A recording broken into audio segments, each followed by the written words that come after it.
Mary Jane, you mean with this your perfect body that men are dying for, you are going to end up marrying a petrol attendant? Now, wow. So tell me, when you hug him, do you smell his perfume or do you smell petrol?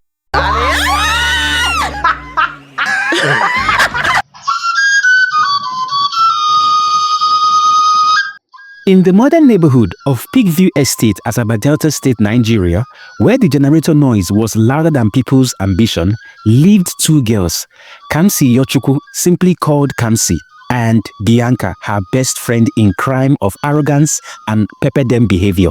These girls were not just desperate to marry rich young men, they had turned it into a project. They had one mission: secure the bag before 25 or die trying. Their friend Mary Jane, however, did something shocking. Mary Jane was their childhood friend who had committed the greatest abomination known to slay queens. She married a fuel attendant. Yes, ordinary Emmanuel that wears a petrol filling station uniform with pride. Kamsy and Bianca laughed at her whenever they got the chance. Wow, Mary Jane, so this is it for you, marrying a broke fuel attendant.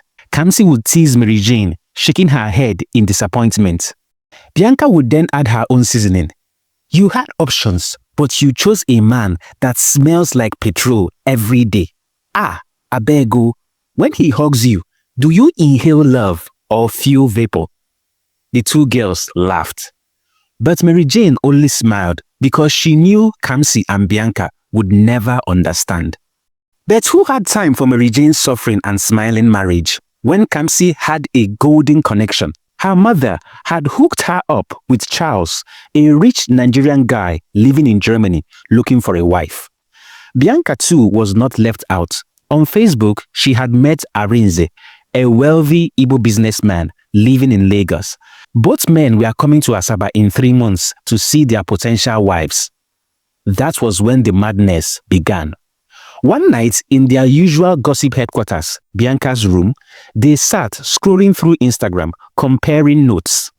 Kamsy, listen to me, Bianca said, like a get-rich-quick motivational speaker. BBL is old news. Slim is the new sexy. Look at all these Nigerian celebrities. Everybody is losing weight. This is 2025.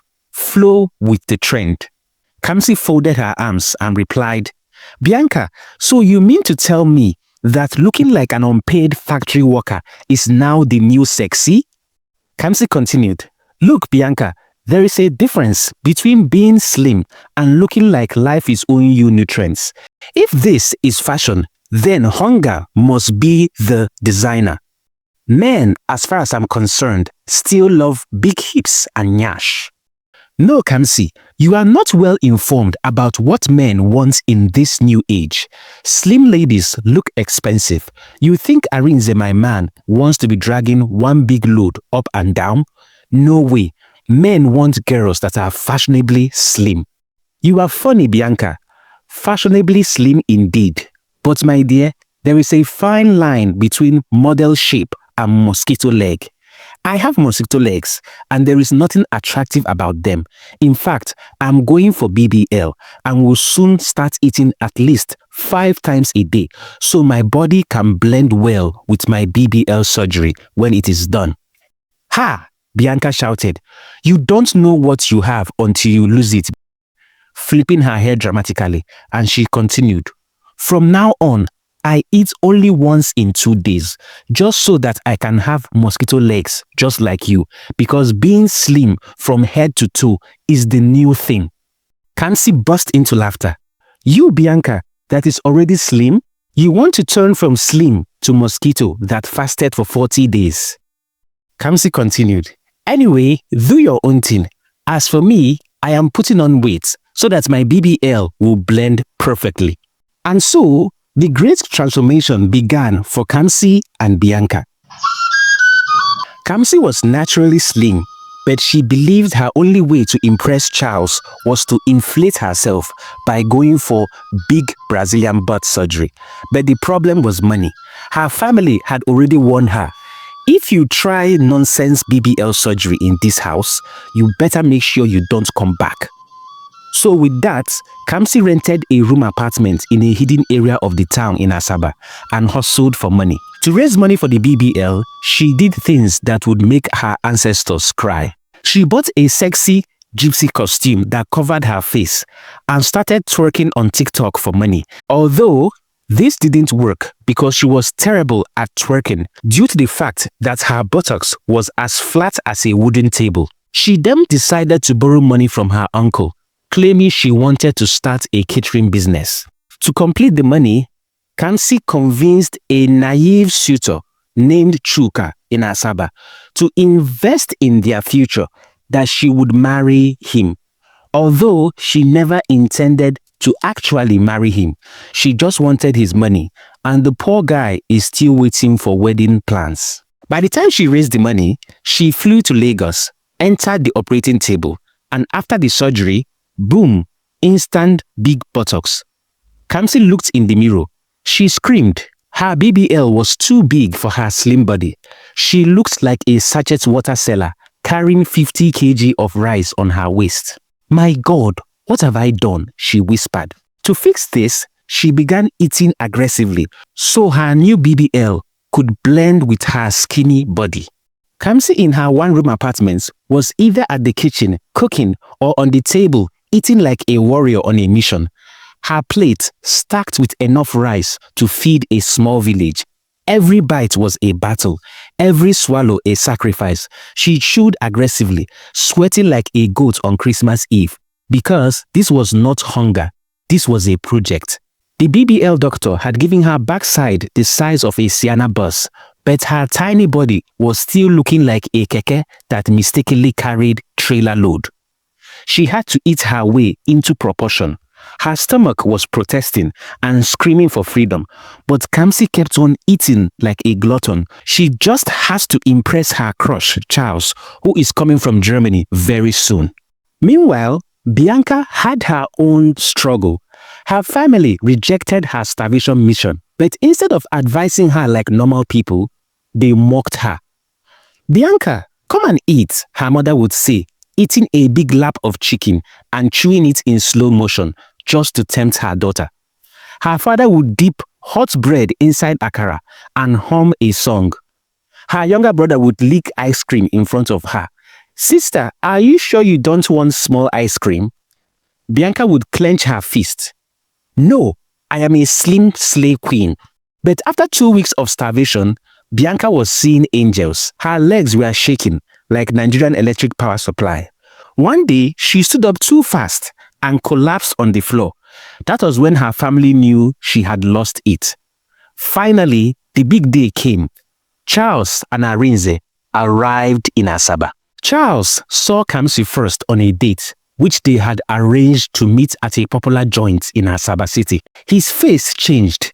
He hated BBL. He looked at her and thought, why does she look like a mosquito that swallowed 2 footballs?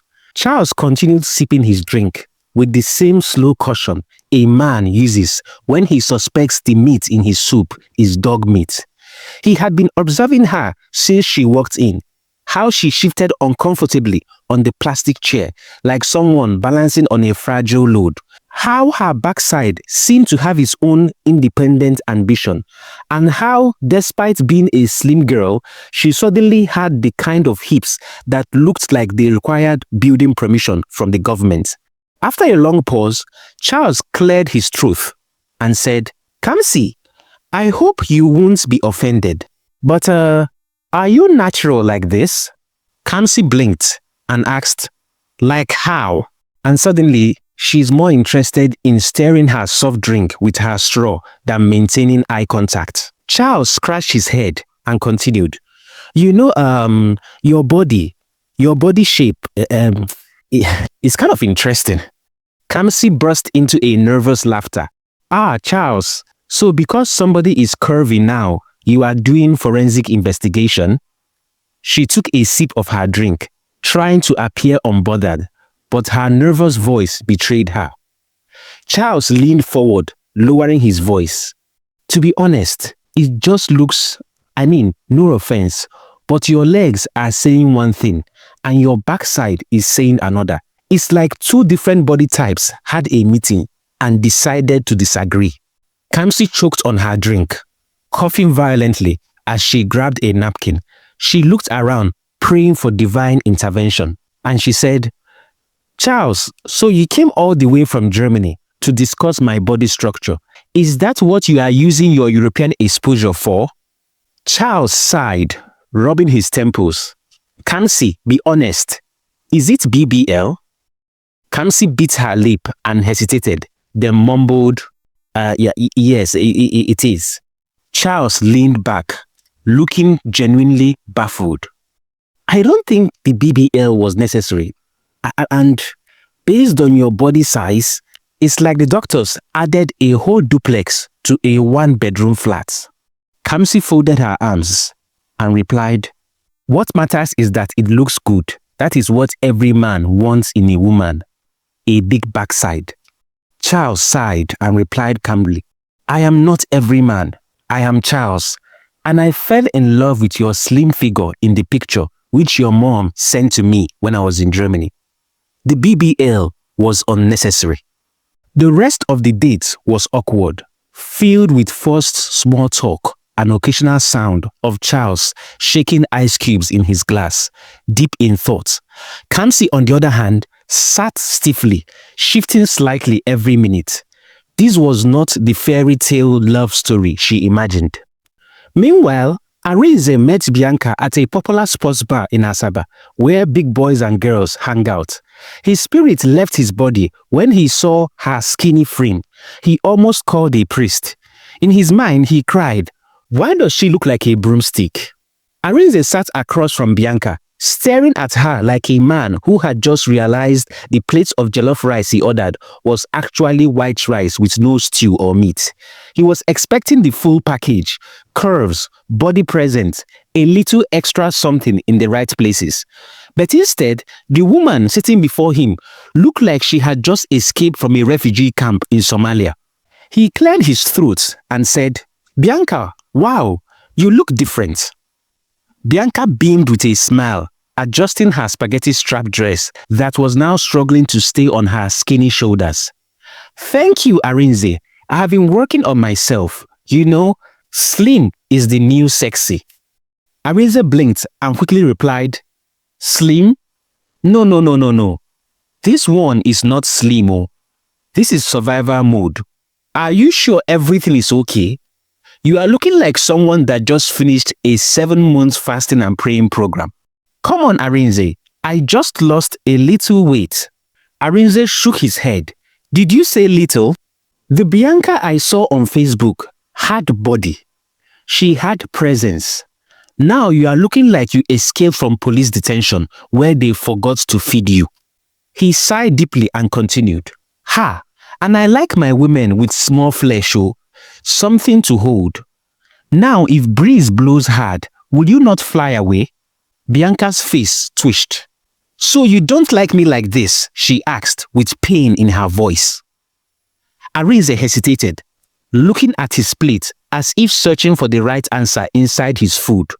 Finally, he found his voice and said, "It's not that I don't like you.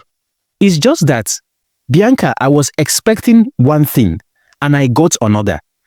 It's like ordering a full goat meat pepper soup and they now bring you only the bones."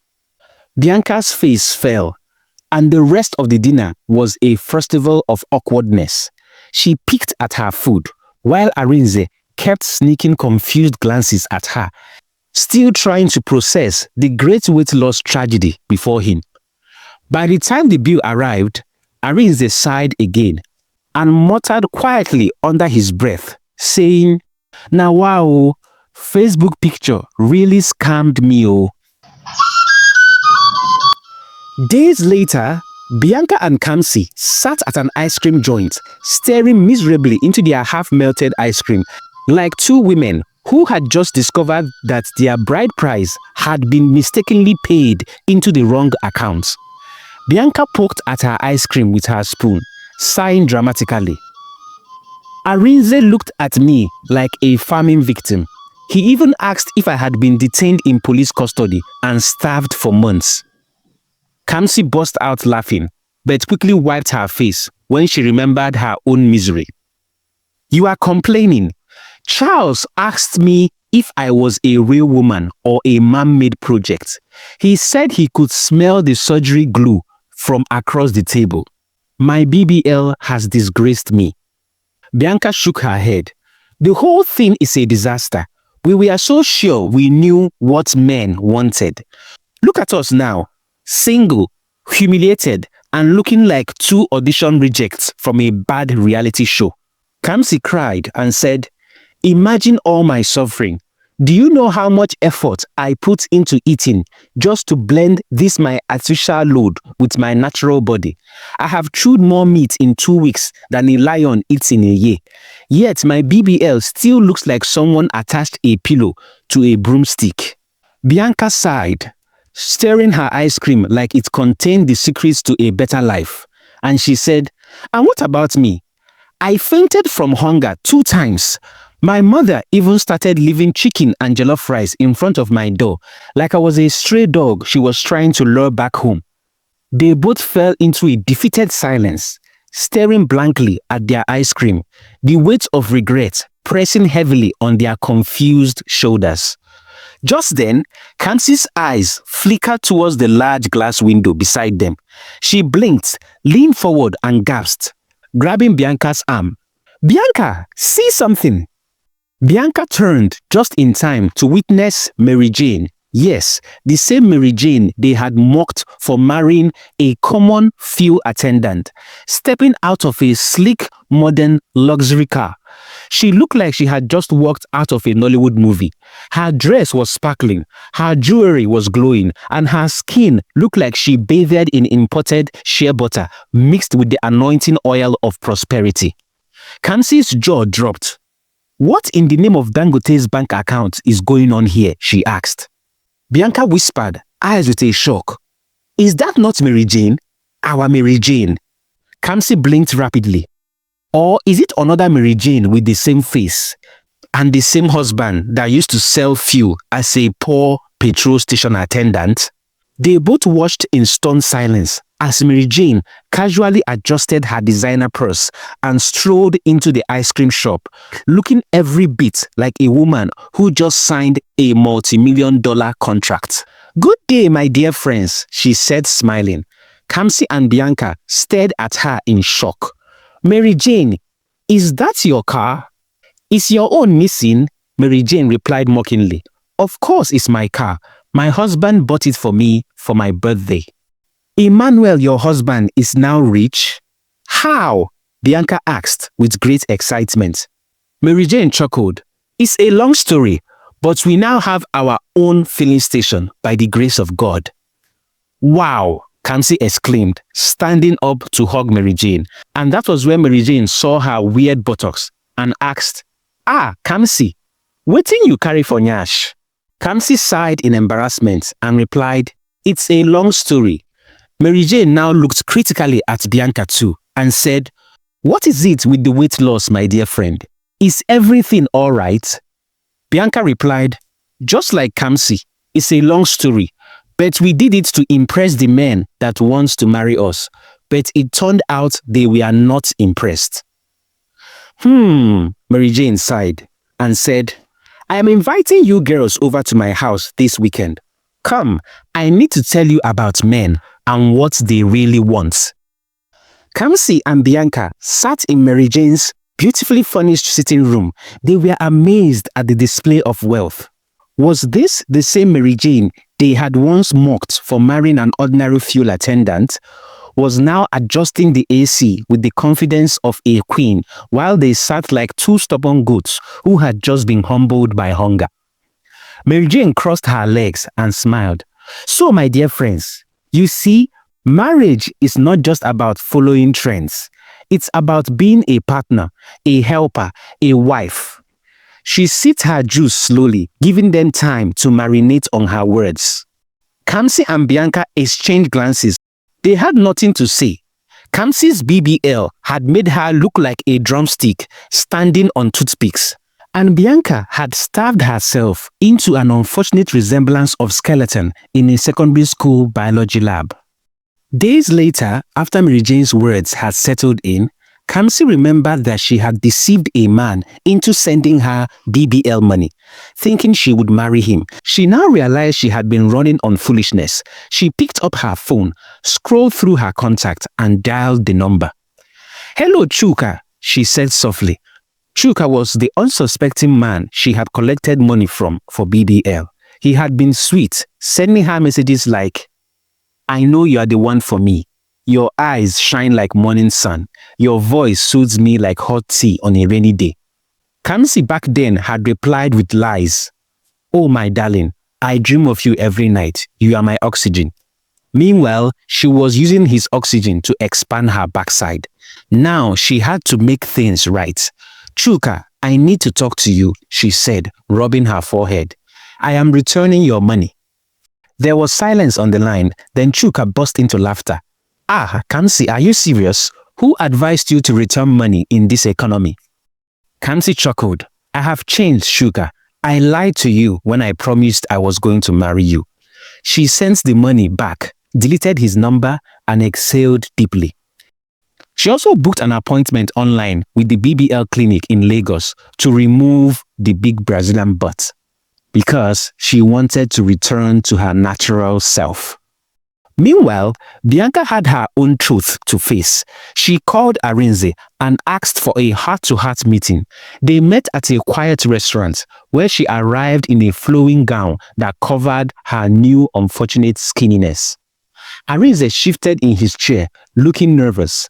"Bianca, there is something I have to tell you," he said, scratching his head. Bianca smiled. "Me too, but you go first." Arinze sighed and said, "I want to tell you this because I am still attracted to you, despite this bad decision you took to starve yourself. I want to be real with you. I am not rich as you think." He swallowed hard. "I own a business, yes, but it is still growing. I don't have mansions or private jets. Most of those pictures you saw on Facebook are just pictures. I am simply a regular hardworking guy trying to grow a small business." Bianca blinked. Then, to his surprise, she burst into laughter. "My dear, if I tell you what I've done in the name of marriage preparation, you will run. I nearly disappeared, all in the name of trying to be slim, thinking it would impress you." She wiped her eyes and continued, "Look, I don't care about your riches. I like you for who you are. In fact, I love you more now for the honesty you just displayed." Arinze's eyes softened. "You really mean that?" "Yes," Bianca replied and continued. "But let's be clear. If I join you in this your business building process, when money comes, you must buy Benz for me on my birthday." Oh. They both laughed, and that was how Bianca's love story took a turn for the real. She started eating again, and she attained back her weight. She got married to Arinze, and she packed her bags and moved to Lagos to help Arinze grow his business. Kamsy, on the other hand, sent Charles a message asking for another date after she returned from Lagos, where she had her BBL implant removed. This time, she was her natural self. No fake hips, no forced weight. She walked into the restaurant with the confidence of someone who had seen the light. Charles smiled when he saw her, and he said, "Now, this is the Kamsy I wanted to meet." They talked for hours, and for the first time, Kamsy realized that Charles had been looking for something deeper than just appearance. She had been so focused on looking the part that she forgot to be the part. At the end of the day, both girls learned something important. Men have different tastes, but real love isn't about shape, it's about substance.